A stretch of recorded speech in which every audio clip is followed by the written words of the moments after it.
Hello everyone, welcome back to my channel. আমি পম্পি আবার চলে এসেছি আগের ব্লগের সেকেন্ড পার্ট নিয়ে।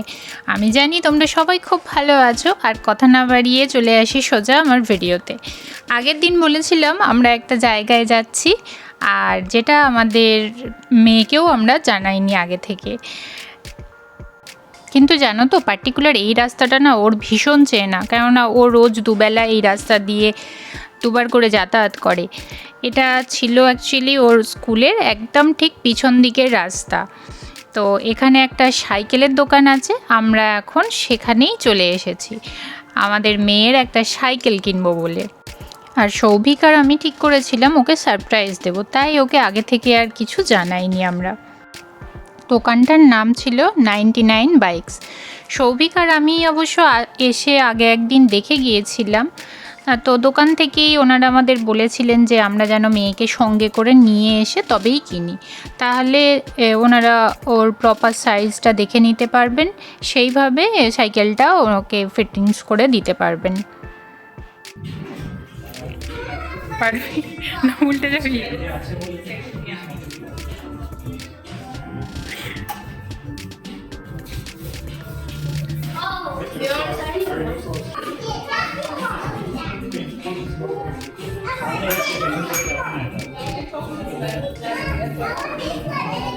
পারছে, তুমি একবার ছেড়ে দেয় দেখো।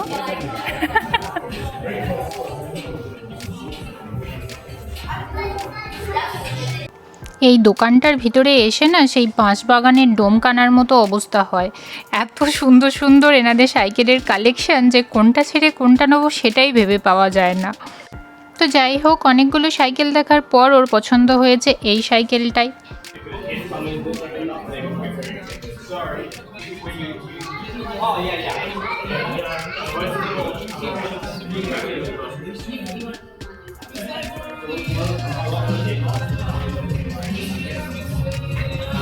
জানো তো, আমাদের অন্য আর একটা সাইকেল পছন্দ হয়েছিল, কিন্তু ওর তো আবার এই সাইকেলটা পছন্দ। তাই কি আর করা যাবে, আলটিমেট ওই চালাবে, তো ওর পছন্দকেই গুরুত্ব দেওয়া হলো, ওটাই কেনা হলো সেই জন্য। আর ওনারা সেই জন্য ওই সাইকেলের হাইট আর সব যা চেক করার ছিল ওনারা সব ঠিকঠাক করে দিলেন।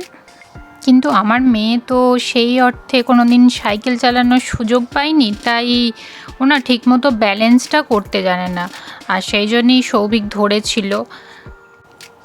এখন আমরা বেরিয়ে পড়েছি বাড়ির উদ্দেশ্যে, কিন্তু জানো তো সাইকেলটা নিয়ে হেঁটেই মনে হচ্ছে আমাদের বাড়ি ফিরতে হবে।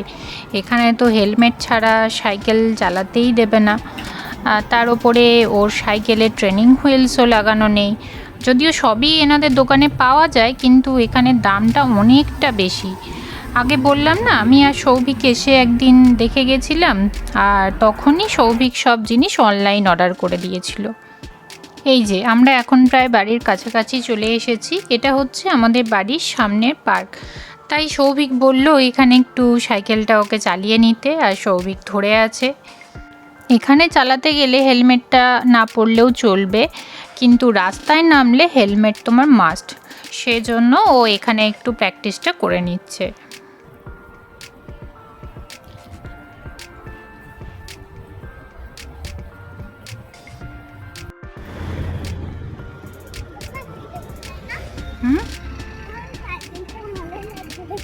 ভালো লাগছে? আমার তো পছন্দ হয়নি। এটা ঠিক তার পরের দিন। এই দিন আমরা চলে গেছিলাম সাইকেলের অন্য একটা শোরুমে, যেটার নাম হলো ট্রেক। এটা ছিল সোমবার, তো মেয়েকে স্কুল থেকে নিয়ে আমি আর মেয়ে ট্রামে করে চলে গেছিলাম এখানে, আর সৌভিক আগে থেকেই এখানে পৌঁছে আমাদের জন্য ওয়েট করছিল। ও, এটাই তো তোমাদের বলা হয়নি যে আমরা এখানে আজকে কেন এসেছি।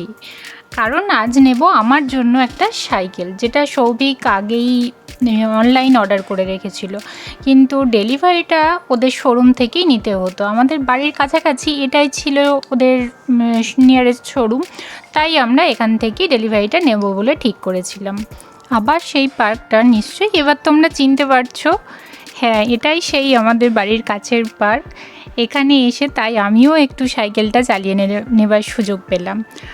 সৌভিকের তো সাইকেল আছেই, তাই এবার ভেবেছি এবার থেকে না 3 জনে মাঝে মধ্যে সাইকেলিং করতে বেরোবো, আর সেই সব নতুন অভিজ্ঞতা তোমাদের সাথে ভাগ করে নেব।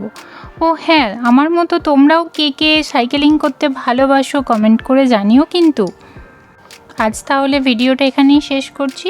সবাই খুব ভালো থাকবেন, দেখা হবে খুব তাড়াতাড়ি আর একটা নতুন ব্লগে। টাটা।